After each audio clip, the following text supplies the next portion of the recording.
ಕಾರವಾರ ತಾಲೂಕಿನ ಕದ್ರಾ ನಿವಾಸಿ ರಿಷೆಲ್ ಡಿಸೋಜಾ ಆತ್ಮಹತ್ಯೆ ಪ್ರಕರಣದಲ್ಲಿ ಆರೋಪಿಯಾಗಿರುವ ಚಿರಾಗ್ ಕೊಟಾರ್ಕರ್ಗೆ ಧಾರವಾಡದ ಹೈಕೋರ್ಟ್ ಜಾಮೀನು ಮಂಜೂರು ಮಾಡಿದೆ.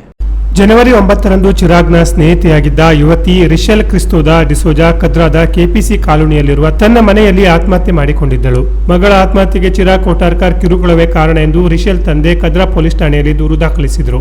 ಪ್ರಕರಣ ದಾಖಲಾದ ಬಳಿಕ ಆರೋಪಿ ಚಿರಾಗ್ ತಲೆಮರೆಸಿಕೊಂಡಿದ್ದ. ಈ ಪ್ರಕರಣದಲ್ಲಿ ಆರೋಪಿಯನ್ನು ತಕ್ಷಣ ಬಂಧಿಸಬೇಕು ಎಂದು ಕಾರವಾರದಲ್ಲಿ ಮೃತ ರಿಷೆಲ್ ಪರವಾಗಿ ಬೃಹತ್ ಪ್ರತಿಭಟನೆ ಕೂಡ ನಡೆದಿತ್ತು. ಪ್ರಕರಣದ ತನಿಖೆಯಲ್ಲಿ ಕರ್ತವ್ಯ ಲೋಪ ನಡೆದಿದೆ ಎಂಬ ಆರೋಪ ಹಿನ್ನೆಲೆಯಲ್ಲಿ ಕದ್ರಾ ಪೊಲೀಸ್ ಠಾಣೆಯ ಪಿಎಸ್ಐ ಸುನಿಲ್ ಅವರನ್ನು ಅಮಾನತು ಮಾಡಲಾಗಿತ್ತು. ನಂತರ ಸಾಕಷ್ಟು ಒತ್ತಡಗಳ ನಡುವೆ ಜನವರಿ 30ರಂದು ಚೆನ್ನೈನಲ್ಲಿರುವ ತನ್ನ ಅಂಕಲ್ ಮನೆಯಿಂದ ಚಿರಾಗ್ ಕೊಟಾರ್ಕರ್ನನ್ನು ಪೊಲೀಸರು ಬಂಧಿಸಿ ನ್ಯಾಯಾಲಯಕ್ಕೆ ಹಾಜರುಪಡಿಸಿದ್ರು. ಆರೋಪಿ ಸಲ್ಲಿಸಿದ್ದ ಜಾಮೀನು ಅರ್ಜಿಯನ್ನು ಕಾರವಾರ ಪ್ರಧಾನ ಜಿಲ್ಲಾ ಸತ್ರ ನ್ಯಾಯಾಲಯ ತಿರಸ್ಕರಿಸಿತ್ತು. ಇದರ ಬಳಿಕ ಕೊಟಾರ್ಕರ್ ಕುಟುಂಬ ಧಾರವಾಡ ಹೈಕೋರ್ಟ್ನಲ್ಲಿ ಜಾಮೀನು ಅರ್ಜಿ ಸಲ್ಲಿಸಿತ್ತು. ವಿಚಾರಣೆ ನಡೆಸಿದ ಧಾರವಾಡ ಹೈಕೋರ್ಟ್ 1 ಲಕ್ಷ ಬಾಂಡ್ ಹಾಗೂ 2 ಜಾಮೀನು ಭದ್ರತೆ ಒದಗಿಸುವಂತೆ ಸೇರಿದಂತೆ ಹಲವು ಷರತ್ತುಗಳನ್ನು ವಿಧಿಸಿ ಆರೋಪಿ ಚಿರಾಗ್ ಕೊಟಾರ್ಕರ್ಗೆ ಜಾಮೀನು ಮಂಜೂರು ಮಾಡಿದೆ. Canara plus news, Karwar.